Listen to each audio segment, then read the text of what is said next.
Good afternoon, good evening, good night, wherever you are in the world. My name is Cyrus Gray. I'm here to invite you to our third edition of Election Central. It comes on tomorrow, Sunday, February 26th at 8 p.m. Monrovia time. That's 2 p.m. Central Time in the United States, 3 p.m. Eastern Time in the United States, but 8 p.m. Monrovia time and 9 o'clock European Central Time.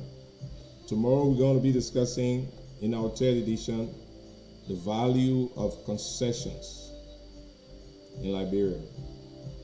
As you all may know, from the beginning of our history, or at least after the first 60 or so years of our history, we began to look at development of our country through concessioning.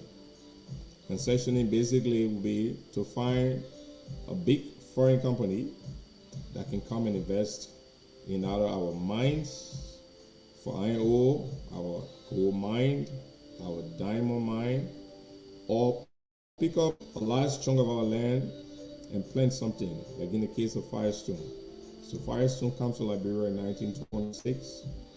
It's granted a concession for 99 years to plant 1 million acre of rubber.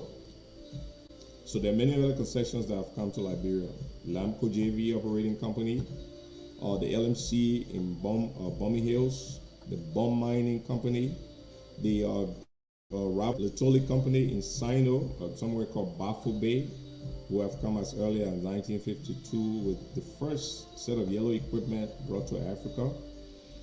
In recent times, we've seen ArcelorMittal come back and take over the Lamco facility. We've seen Buchanan Renewable, a company that came under a concession to chop out wood and export it. They phased out. We've seen the agriculture companies, the largest palm company in the world, Sim Dabe, come to Liberia.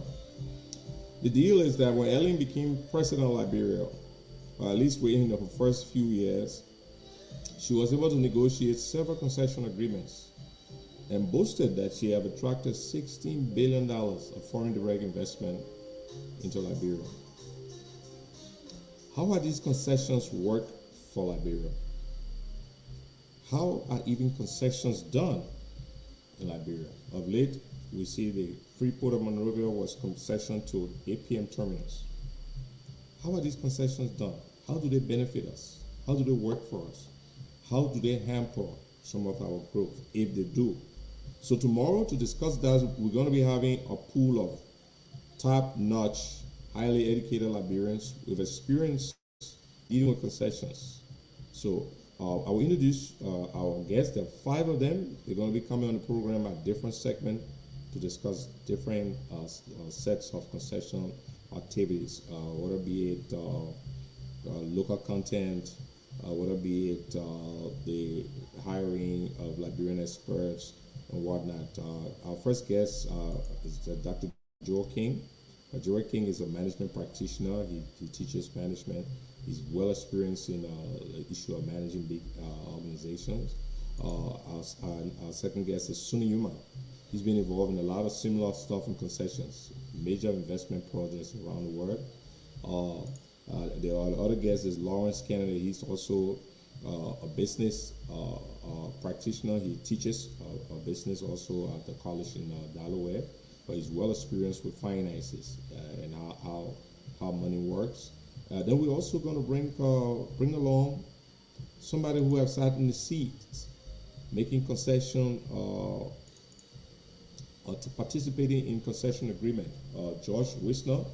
Josh Wisner was the executive director for Liberia's National Investment Commission for a number of years on a management leave. So he comes with a wealth of experience on some of the particular concessions that we're going to talk about. And then our 5th person, Elias Shunoye. Elias is probably one of our more learned Liberian. He was last Deputy Minister of Foreign Affairs. Before then, Deputy Minister at the Foreign Affairs for International Cooperation.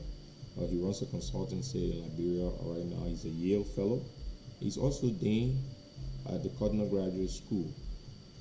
One thing all 5 of our guests have in common. They are all teaching, they have taught at the university level in the discussions that we're going to have. So I'm going to be looking forward to a vibrant exchange tomorrow. Join us. Again, it's at 3 p.m. Eastern Time, 2 p.m. Central Time, USA, 8 p.m. on River Time, 9 p.m. Central European Time. It's about 4 a.m. in Australia or somewhere in Asia. So, hey, do the math and join us. We're going to have a great conversation. Tomorrow, I promise, we're going to end up with opening the lines so that the audience can interact with our guests and we can discuss some of these things that are vibrant to Liberia. As we go towards elections, we are going to dedicate ourselves to putting some of these essential matters on the table for discussion and trying to ask those who are aspiring to lead our country what their views are on these things, how they're going to lead us in those directions, or are they going to do something differently? So I look forward to seeing you tomorrow on Election Central. Do join us. It's going to be a really, really great piece of program.